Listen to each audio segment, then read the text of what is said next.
कामासाठी राहणार?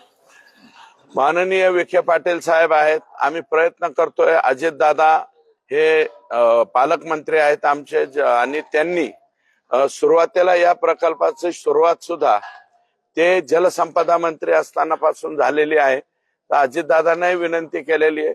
विखे पाटील येतो म्हणले ना, आमचे जावई आहेत राम शिंदे साहेब, माझ्या मतदारसंघातील त्यांच्या सौभाग्यवती आमच्या मतदारसंघातले आहे. त्यामुळे जावई राज्याच्या सर्वोच्च पदावर व वरिष्ठ सभागृहाच्या सर्वोच्च पदावर, मला वाटतं एवढी तरुण व्यक्ती या पदावर जाण्याची ही पहिली वेळ आहे. त्यांचंही आम्हाला सत्कार करायचा आहे, स्वागत करायचं आहे.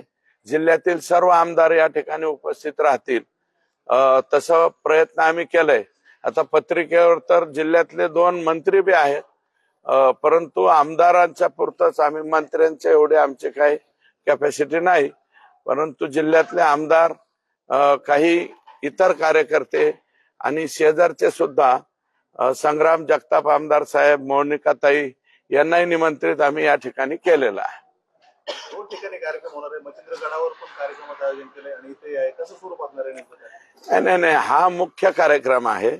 मच्छिंद्रनाथाच्या तिथं आम्ही मच्छिंद्रनाथाच्या म्हणजे जे गर्भगृह आहे त्या ग्रहाचं 10 कोटी रुपयाच्या कामाचं भूमिपूजन करतोय साहेबांच्या हस्ते. कारण या महाराष्ट्रामध्ये नाथ संप्रदाय, महाराष्ट्रातच नाही संपूर्ण देशामध्ये नाथ संप्रदायाला मानणारे लोक आहेत आणि ते नाथ संप्रदायाचं जे ठिकाण आहे, आमची मच्छिंद्रनाथाची जी संजीवन समाधी आहे त्या समाधीवरती माननीय मुख्यमंत्री दर्शन घेतील.